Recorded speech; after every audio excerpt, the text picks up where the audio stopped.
Hey guys, Chippo here, working out with Dustin Charles, Ashland's prettiest fireman today.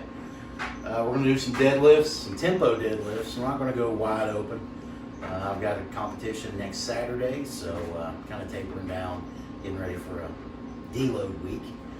We're not going to go super heavy, like I said. I'm thinking about 60% for me. I like to stay around a 5 or 6 RPE. We're going to do some accessories with the safety squat bar. Again, we're not going wide open. That's not the goal here today. Something around the 6, 7, 8 rep range. Again, moderate RPE. And then we're going to do probably some stiff legs or maybe RDLs. Again, light, just to get some good hamstring work in, and some calf raises. Nothing crazy. I know some guys like to keep going hell for leather this close to a competition, but I don't know. I've done enough research to know that most successful guys are not doing most of this before, because we do want to be recovered. I don't want to go in there and beat up. So yeah, I guess that's it. We're going to get started here with 135 and work up sets of 5 and see how we feel.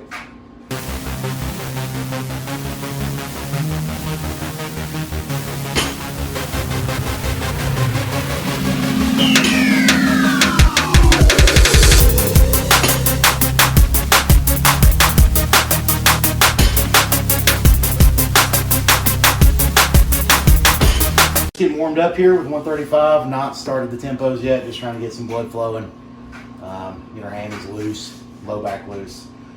We're going to take another set with 135 and actually do the 5-3-0 tempo for sets of 5, and then we'll move on from there. You guys will notice that Dustin has really great deadlift form, and it's something you don't see a lot of. It's a thing that's hard to coach. He's worked on it, looks really good. You guys will appreciate it.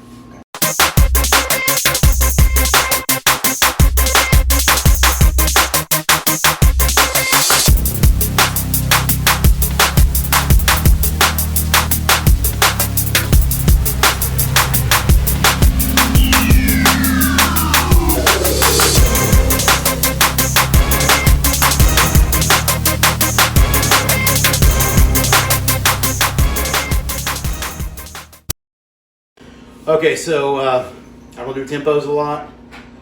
I super overestimated my ability to perform 5 reps with an RPE of 6-ish. This was really hard at this weight. My grip was failing, so in an effort to just get clean reps, I'm going to stay here at this weight and use my straps. I don't want to mix grip because I never do. Bad time to be mixing up technique this close to a show. And we're just going to try to get 5 here. Again, this is a very difficult move. It takes a lot of energy to get through 1 rep. It feels like it takes an hour to do 1. So a set of 5 is a lot of time under tension. So here we go.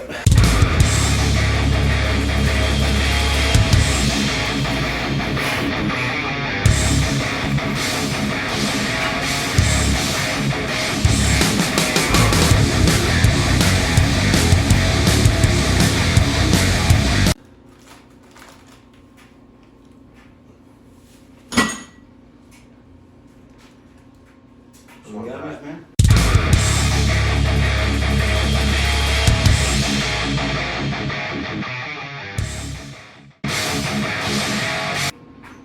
Okay, so a lot of times with the gummy bears or the Starburst chewy gummy things, chewing them too much wears out my jaw, so I like to just kind of pop one in my mouth and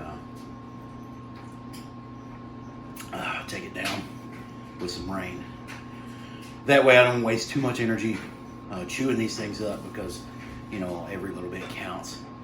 And those tempo deadlifts really took it out of me. It's not something that I do often, very rarely in fact, and I always forget how humbling they are. I recommend you guys try it out. Maybe not a week out from competition, but it'd be good to mix it in there, especially a week after a heavy session. Let your body recover from that big pull. But anyway, we're going to move on to some safety squat bar. Again, manageable weight. I'm not trying to set any PRs today. So here we go.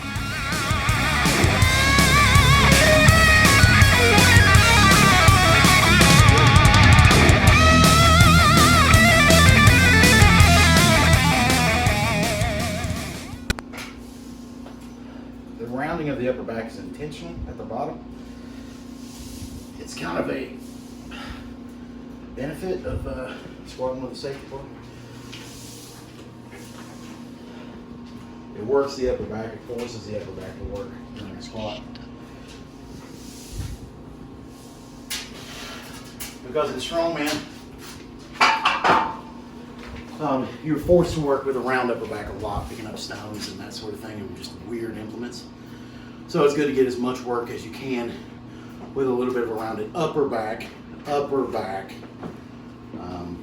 Any strength you can build there is going to help you on competition day.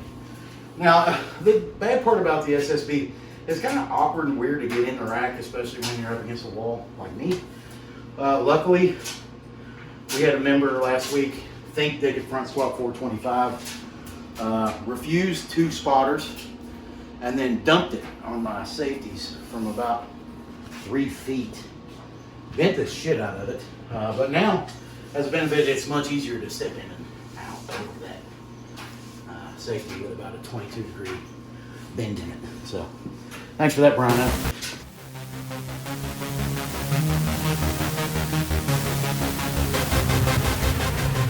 Hey guys, let's talk about plate etiquette here. Let's act like professionals, like we've been in the gym before.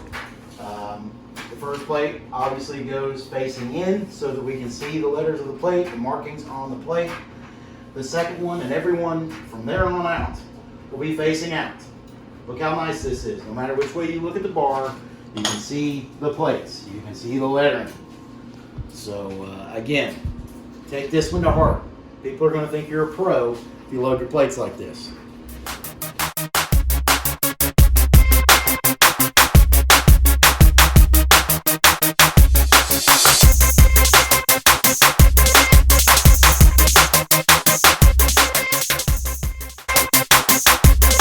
All right, so I'm taking a cue from some of the really strong guys out there. Down some Starburst Gummy Burst liquid filled.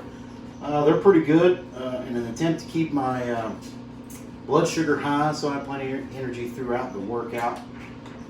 The first time doing it, but I've seen a lot of strong guys do it. I mean, they're fat as fuck, but so am I, so I want to give it a shot. You want one?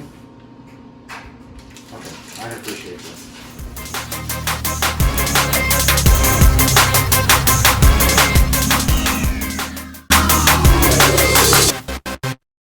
Okay, we're going to do some banded stiff leg deadlifts here to kind of finish off our workout.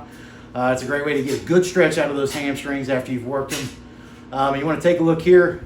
Dustin's got a great posterior chain, and that's what we're trying to work here. We're talking about hammies, glutes, even erectors here. Take a look. See the stretch here. You can almost see, and then the contraction at the top, because you really want to squeeze the very top hard.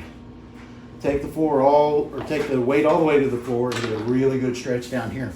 So it's important when you're going to do these kind of movements to make sure you take a shower before you work out, which Dustin has done, I believe.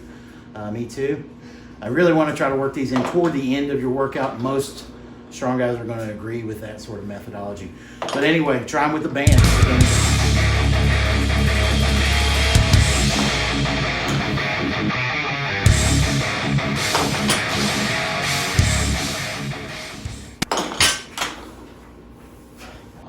Take this from John Meadows. Almost always finishes leg workouts with some pretty violent calf raises, and you can see Dustin working pretty hard here. He's going to be moving his heels inside and outside to kind of attack the calf from different angles. This is an area where a lot of guys are really lacking, just aesthetically and strength-wise. The calves are fairly underrated as far as help during a lot of the big movements. But especially things like a push press, you need all the power you can generate from your legs, and your calves are going to help you explode up onto your toes. And that's what you want. So most of the time, you're going to do calf raises, especially body weight calf raises, at higher rep ranges. And you want to force as much blood as you can into the muscle. Usually 3 sets of 20, 25, 30. The number isn't as important as the feeling is, and you'll know when they start burning and cramping that you're about done.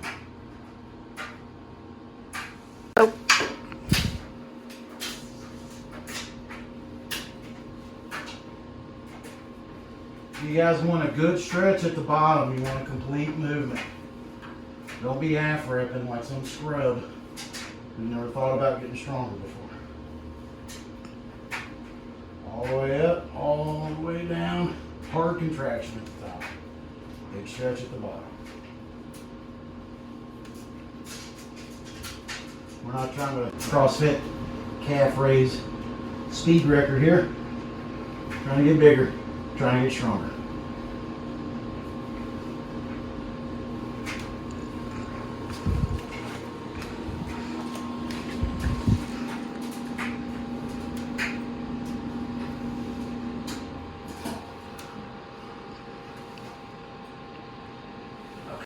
Okay guys, that's another one in the books from Canonsburg Barbell. Ashland's Strongest Garage.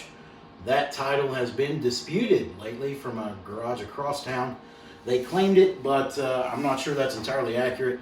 Canonsburg Barbell has two members right here, both pulling well over 500 pounds. I don't know of another garage who can say that. It's not really important. That's not why we're all here, but if somebody's gonna, fire some shots, I think they should be able to back them up. We've got a new program coming out. We're going to start leasing some of our equipment. We have really more equipment than we can even store here. I'm letting another guy hold on to my Atlas stones right now because I don't want to store them outside and I don't want to trip over them all the time. So he's got a little bit more floor space. So they're over there. We've got a 170, a 240. And we just made a 330 coming out of the mold today. Going to be a few days before we can attempt to pick that bad boy up. I've got my Circus dumbbell out on loan right now. I've got my Titan crash pads on loan. We're going to start a deal where if you need a piece of equipment that we have, because we probably do, you can lease it, for a week or two, within reason, for a good price. It's going to be better than buying it if you don't have the budget to, get all the equipment you need to get strong. A lot of people don't, even the garage across town. I think they've got some heart, but they just don't have a budget. So I can't really fault them for that, but they're working on it, and they're going to get a few more members, I think, and they'll be a contender one of these days. So anyway, thanks for working out with us today, guys. Again, Dustin Charles, Ashland's prettiest fireman. And we'll catch you on the next one. Go out and be great.